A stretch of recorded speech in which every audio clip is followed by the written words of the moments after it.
Hi, it's me, Thisa Farras. So in this video, we're gonna learn about morphology. First question, what is morphology? So basically, morphology is the study of internal structure of words and forms, a core part of linguistic study. The term morphology is Greek and is the makeup of morph, meaning shape or form, and ology, which means the study of something.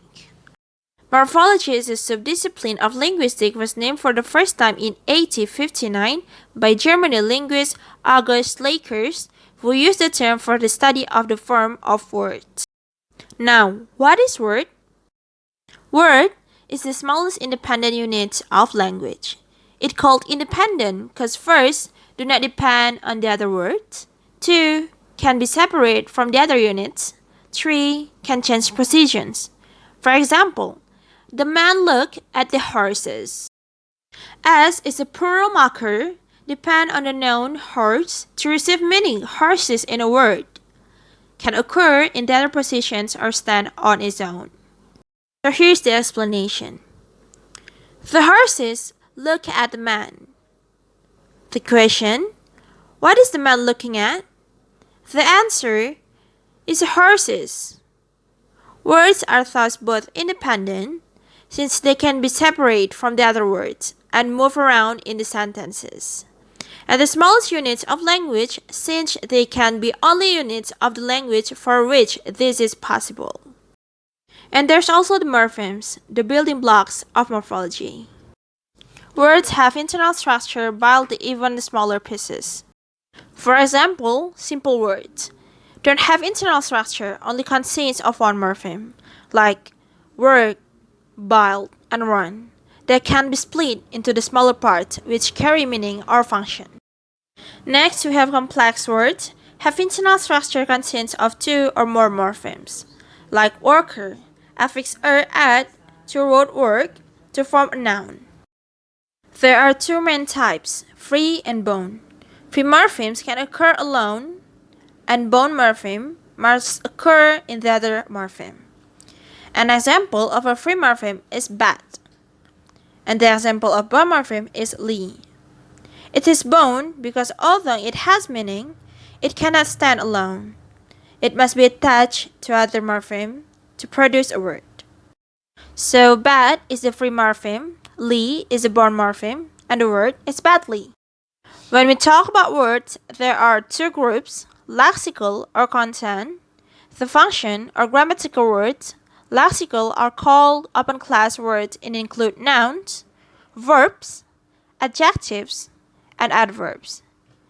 New words can regularly be added to this group. Function words are closed class words, are conjunctions, prepositions, articles, and pronouns.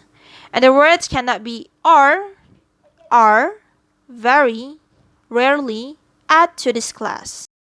Affixes are often the bone morphemes. This group includes prefixes, suffixes, infixes, and circumfixes. Prefixes are added to the beginning on the other morpheme. Suffixes are added to the end, and infixes are inserted into the other morphemes. Circumfixes are attached to the other morpheme at the beginning and the end. Following are the example of each of these. Prefix, re-add to do produces redo. Suffix, or add to edit produces editor. Infix, add to ficus strong in Bontoc to produce micus to be strong in Bontoc. Circumfix te in Liebe, love in German, to produce te liebst, loved in German. There are two categories of affixes, the revisional and inflectional. The main differences between these two that the revisional affixes are added to the morpheme to form the new word may or may not be the same part of speech. And inflectional affixes are added to the end of existing words to purely grammatical reasons. The other type of bone morphemes are called bone roads. There are morphemes and not affixes that must attach to the other morpheme and not have a meaning of their own. Some examples are sieve in perceive and meet in submit. So our last point is about root. There are 6 ways to form the new words. Compound are the combination of words. Acronym are derived from the initial of words. Back formation are created from removing what mistakenly considered to be an affix. Clippings are shortening longer words. Eponyms are created from the proper nouns or name. And blending is combining parts of words into one. So that's all my explanation about morphology. Happy Eid Mubarak and thanks for watching.